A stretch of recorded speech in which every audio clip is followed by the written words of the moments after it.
Hey guys, welcome back to Insight Tennis Tour Stroke Series. My name is Rick Oldroyd. I'm the president and founder of Insight Tennis. I'm also the head pro.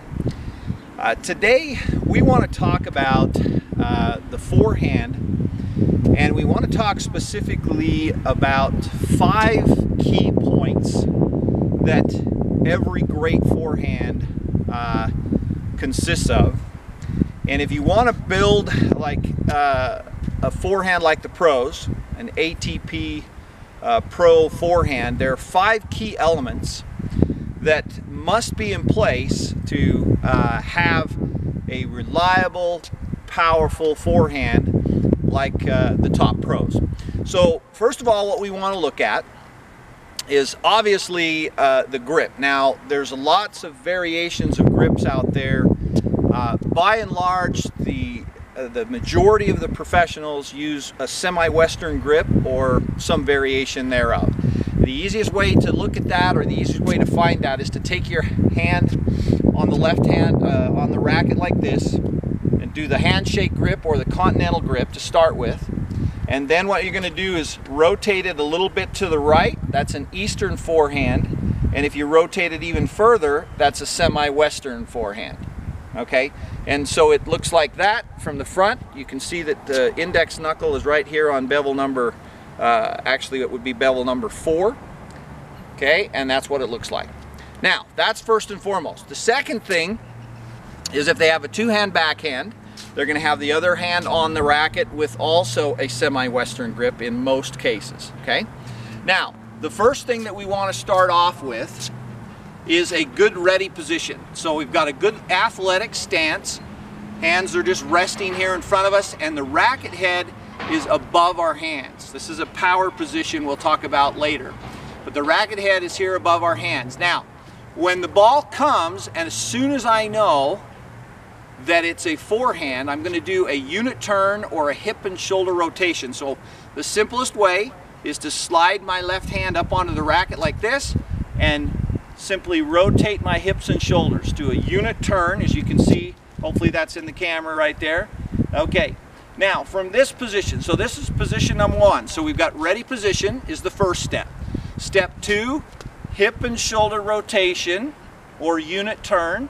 Okay, now the next phase of this is when I let go of my hand, right, the racket actually just lowers down into position, stays on my right hand side of my body, but lowers down into position. Okay, so let's do that again. So we've got the unit turn. Then the third piece of this is the racket drop, or lowering it down into position, and then the release into impact, or release into contact. So let's do that again. So position number 1 is a good ready position. Number 2, hip and shoulder rotation. Number 3, let the racket lower down into position.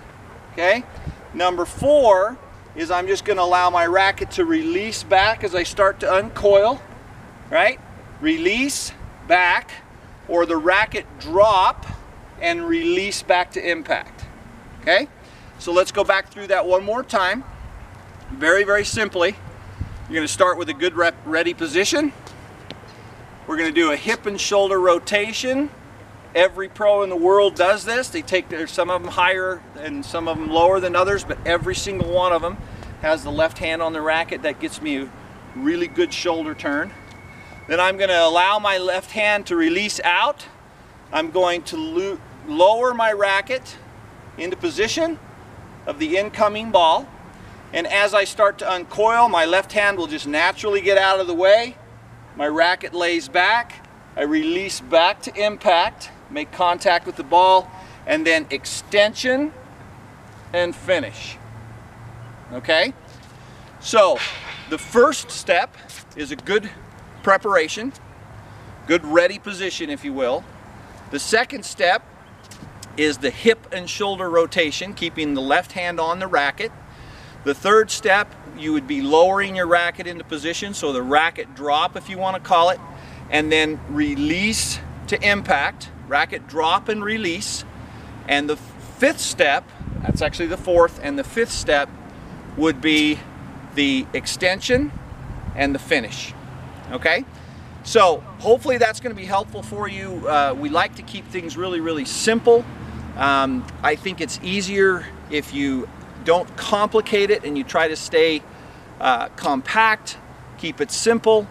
The less moves you have, the less variables you have, clearly the more consistent player you're going to be, and you're not going to break down, your technique is not going to break down, rather, under pressure. The top pros, the reason why they're so consistent is because they have no wasted motion, but they have very, very efficient strokes, and there's a purpose and a reason for everything that they do, but there's not much that can go wrong with their strokes.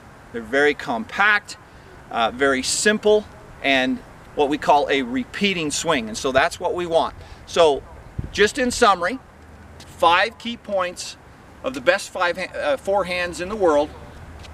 Good ready position to start. Hip and shoulder rotation is position number 2. Racket drop and racket release to impact is position 3.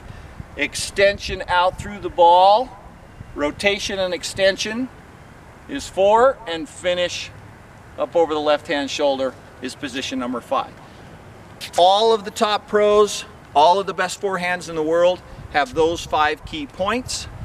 Go back through those again, practice those, and if you just do nothing more than those 5 things, you're going to have a pretty solid forehand that you can build and make better and better, but those are the 5 key elements that you want to make sure are in place.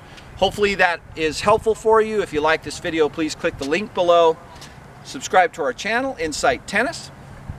Also visit our website at insighttennis.com and leave any comments or questions below as well. We love to hear your comments, your questions, and send in your videos. If you've got any part of your game that you need help with, or that you would like some help with, that you get to a point where you just plateaued and you can't seem to get any better, take some video of yourself and send it in. We'll analyze it. We'll do an analysis of your biomechanics and provide you with some coaching and some tips, ways that you can improve, some drills, and hopefully be able to get you past that plateau that you might have hit and take you to the next level in your game. Once again, hopefully this is going to be helpful for you. Please click the link below if you like this video. Subscribe to the channel. Visit the website at insighttennis.com. And as always, thank you for your time, and we'll see you out there on the court.